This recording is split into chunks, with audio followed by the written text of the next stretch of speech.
In the upper right, we have our Protoss player who still might win this. He is So Trapped.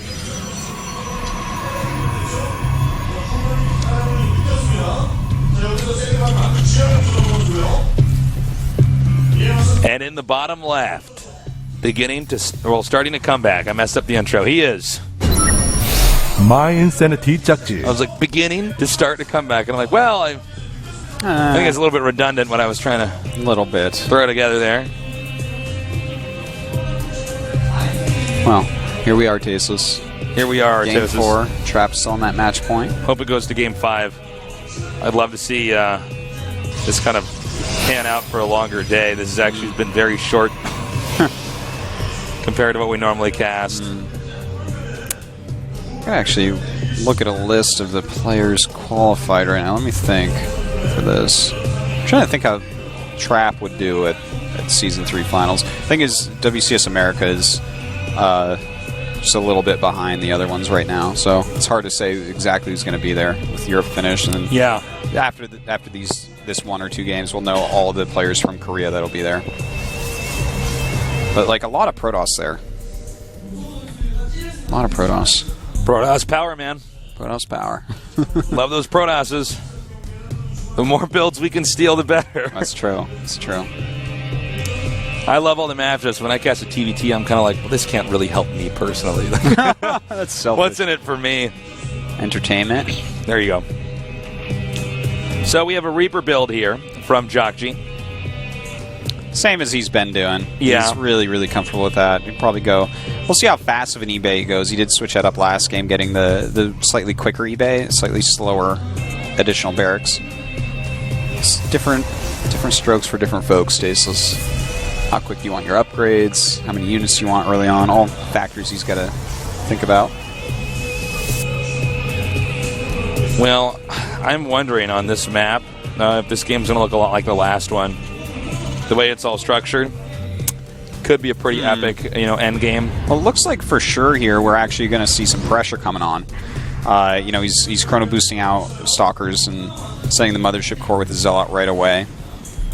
It did get him a big lead before, but jjakji scouted reasonably quickly and started his bunker quicker this time. So he's kind of more on top of things. Thing is, he's not going to have a lot of units early on, so Trap may just run past. Now you got to be careful when you run past. If he does have one Stalker back there just defending, so we may not see much of that at all. Yeah, it doesn't look like it. He's making another Stalker and all, but the Mothership core itself, we could see it kill like a Marine or two, but that's I think about it. Get a little bit of scout max. He doesn't want to have to use any energy early on. And that's a pretty quick eBay, but that's more like the way he was playing before, not last game. Command center now almost done. And, jjakji is sticking with this build. I do like this build a lot, though. It's pretty solid. It's pretty really well-rounded. About it. It's pretty darn common. You can defend with it. You can attack with it. You can control the map with it. Yeah, you get a lot of good scouting going on, reasonably fast upgrades. Doesn't have a lot of downside. And I like that he's basically doing the same build, just a couple variations of it so far today. He's just kind of like, all right, this is my most solid TVP way. How many builds can I really have mixed in for these different Protoss players? It's really smart. It reminds me of, what was it, when we saw Squirtle? He had like one starting point in time. Kind of, yeah. And then like just six different branches. Yeah. Definitely less branches for jjakji than there, but still the same idea. Yeah, it's like the same opening. It's hard to know 100% what he's doing, but it's solid no matter what it is. And the Reaper's now picked up. He did spot the Twilight Council being warped in. Of course, the Twilight Council had just been started, so if he clicked on it, there's a possibility in his mind that it gets canceled, but as we see, it's not going to be. So are we going to see like one of these massive Zealots, Archons type styles, do you think? Yeah, I think so.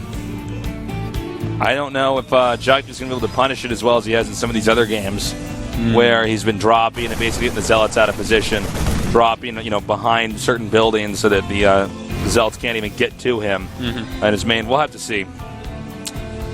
Well, right now he is moving out with this little push out that we always see, but Trap has a pretty decent amount of units. A Sentry and 3 Stalkers right now. He did lose that Zealot, unfortunately. But if, like, for instance, he could kill off this little chunk of units, that would be pretty huge. Let's see. JOGUNSHOP coming up. Ooh, nice, quick movement there by Trap.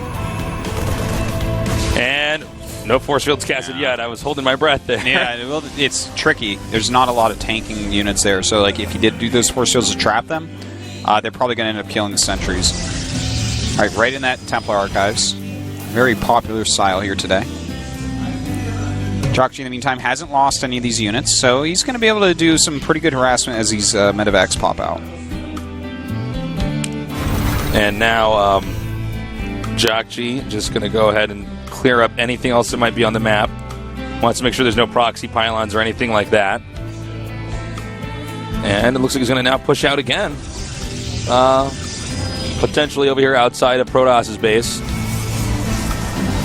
Well, all right. So, Robo coming up. Everything pretty normal. What we're going to have to be watching for now is when do these players take their thirds? Like, who is someone going to want to get super aggressive? And we haven't...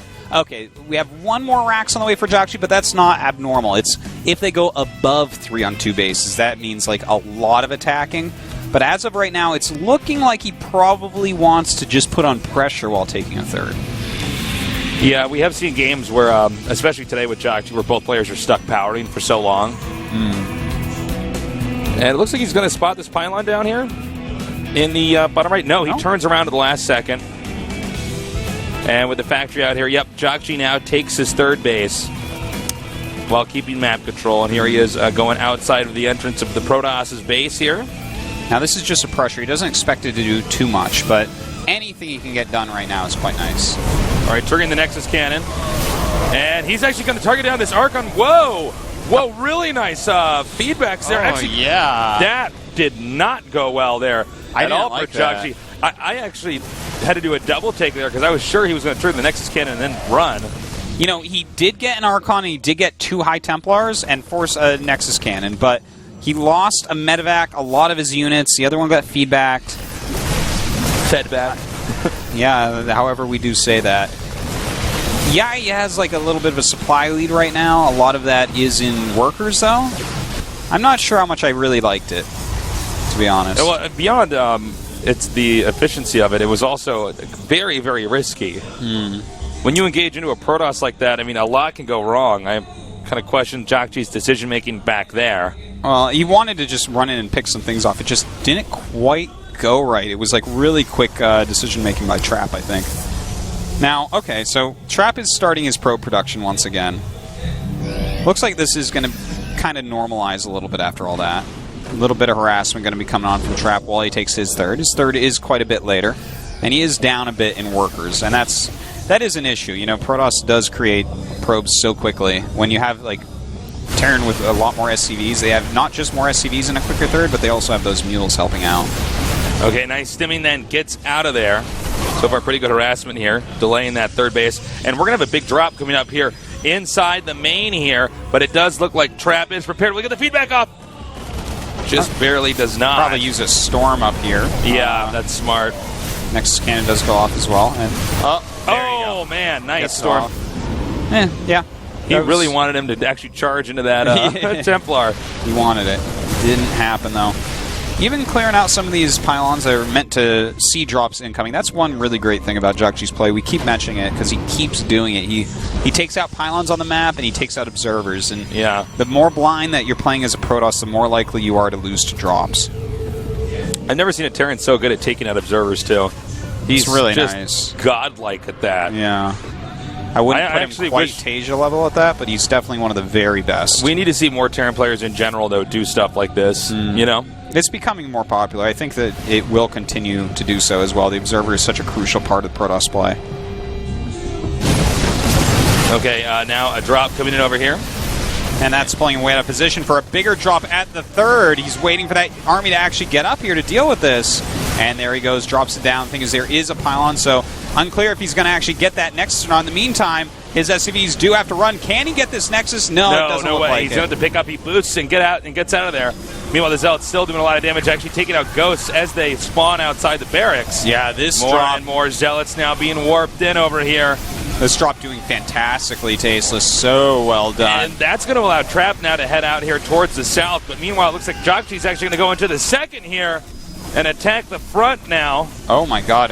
But this is like such a small force. I'm getting a little bit nervous for him. jjakji might be like perfectly incorrectly spread out. Yeah, that's a really good way to put it. Like, he doesn't quite have enough forces anywhere to really do anything. The wrong number of units in the wrong place.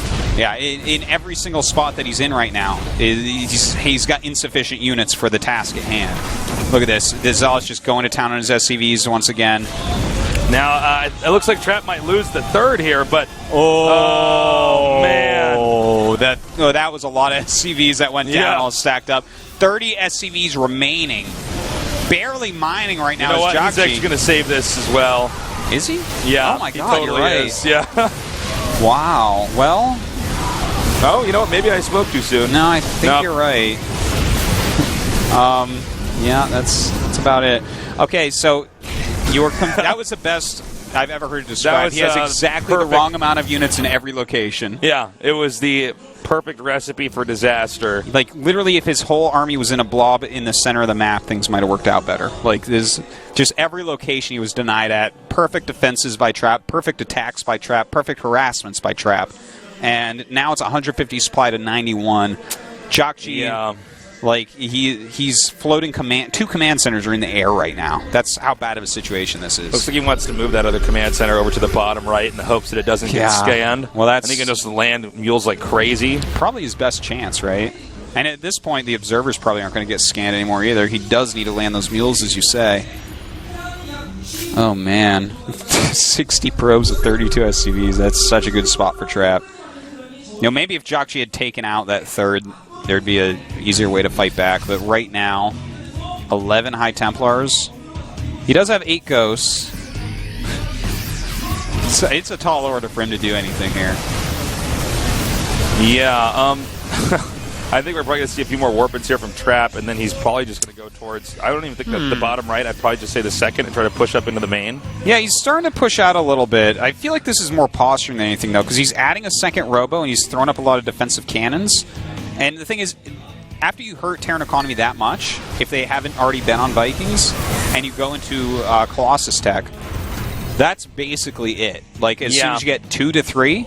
it's too much. They can't afford to remake everything and Vikings. It's like they're spread too thin. So I think that if he just sits back, postures on the map a little bit, makes, 2, 3, max 4 Colossus, it's like as many as he would ever need in this situation, just goes, the composition of jjakji will not be able to hold it. And that's exactly what he's doing here. I think Trap probably already knows this game is his.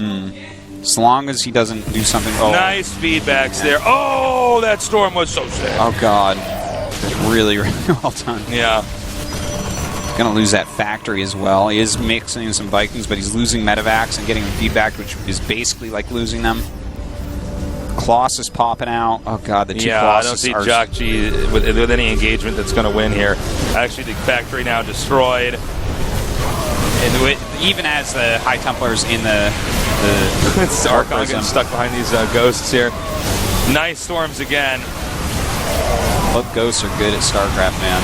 And apparently, it's actually, he's done magical things with this army due to those cloak ghosts. And, well, you know what? It's actually going to end up going in his favor, which is, well, this is actually like, Trap was like, you can't possibly beat me when I have this unit composition, but then the cloaked ghost factor. Yeah. Well, when you have Vikings out too, just one scan, the observer dies within seconds. It's very true. So even though jjakji won that battle, he's still down 40 supply. He's down to just like a medevac. He can't start making more Vikings, so he's going to be sitting at 4 because he has to remake some medevacs. And that means that this Colossus production that keeps going is still so strong. And 10 High Templars out, 4th base on the way. He actually needs, in my estimation, 3 more engagements that are as good or better than that to start to truly be in the game. I think you're right. I like how Trap is just going to play passive for the time being and just try to get that fourth and just be safe. I will probably have a lot more observers in use here. I feel like the key to beating jjakji is to have just very solid observer control. Get the speed. Keep one on top of your army, keep one outside of the scan radius so that when that scan's done, you fly in there again with your second observer. Yeah, basically you have to maintain map awareness against jjakji. Oh, nice storm there. And he's actually done an okay job of that. Still a little bit light on those observers. I would love to see him really focus on making several observers. Like, not only put them in your control groups, but also like right-click them on Colossus. That can help out a little bit. Have some to the sides. Well, the army again is regrouped here. Trap has been able to replenish that army that he lost there in that big engagement where he had no observer to spot those ghosts. He's up about 20 army supply right now, but the composition he has is really, really, really nice. Against 3 medevacs and 6 Vikings, and it's almost all Marines as well. The thing is, he has 9 High Templars and 3 Colossus, so a Marine-based army is going to be shredded. You get like 1 Psystorm off, and just let your Colossuses get their normal beam counts off. Like, he should be able to win this battle without too much hassle. All right, he scans. He sees no observer. Is there another observer up here with this army? There are 3 out on the map. Yeah. There's 2 with this army. There's 3 with that army, in fact. All right, nicely done here by Trap. Okay, that's definitely obliterating this Terran army. Really sick play there, and that's going to be a GG. Wow, what the hell, Trap, our winner out of these 4 Titans. Looks like Trap is going to the WCS Season 3 Finals, where he will have a chance to perhaps make a mark on this season for real. Wow, I got to say, I really didn't think Trap was going to win today. No, I didn't either. I don't think many people did. I was least excited about Trap, to be frank. Yeah, he played super well today. All his moves were really smart, good execution. I would say that he actually played better today than he did during the actual season of GSL Code S. Yeah, I think he did. And he played quite well in it, of course. But no, this was better play than what we've seen out of him almost ever. Like, well, there was none of his PvZ, which is always really quite fantastic. But for his PvP and PvT, he played really, really well. It's kind of a cool story. We had these 4. Seriously scary players here. Trap barely gets through. Interesting. We've had such a change in who's dominating, even over the past month or 2 here. If we went back 2 months and we said who's going to win between these 4 players, I would say, well, Trap is definitely not going to win. Yeah. Now let me think about the other ones. Yeah. So really weird. The results today: Trap first takes out Parting 2-1. I don't feel like Parting prepared his builds against the player Trap. Then jjakji overcame Rain. jjakji with just better engagement, scanning, taking out observers, harassing really well. The final match, the best of 5, Trap trumps jjakji with solid defense, good builds, and just denying that harasser that jjakji used to beat Rain. Now making Trap today's winner. That's right. 5th place in WCS Korea Season 3. He's going to that finals. Pretty awesome for him. Don't get to see him travel. So it's a strong, strong victory indeed. By the way, guys, we will be casting Code S tomorrow. That's right. It's the entire round of 4. We're not even going to spread it out this time. Just one big, giant, scooping dose of awesomeness. It's going to be Deer against Maru, the defending champion, then Season 1's champion, Sulky, going up against Sue. And by the way, our finals will be held Saturday at the AX Hall. We've casted there before. Yes. But I get the names of all these convention centers mixed up. But definitely come check that out. This is the last Code S of the year. And if you haven't been to a Code S, man, that is the pinnacle of esports right there. It certainly is. It's going to be awesome. Cannot wait for that. Can't wait for tomorrow. Thank you very much for tuning in, guys. It's been a blast. Guys. Sorry couldn't have had a longer day here. And don't forget, tomorrow at 1 Korean Standard League. Time. That is Code A, a.k.a. Challenger League for WCS Korea. Some great matches going on. Sora, you're going to want to watch him. He's against Pig Baby. I'm sure that's going to be hilarious. really good matches. Very nice. Guys, thank you so much for joining us here today. It was a lot of fun. Cool results. Trap winning. He definitely deserved to win. He prepared more. He played well. Great work as always, Artosis. Join us tomorrow for the semifinals of Code S. We love you guys. Good night.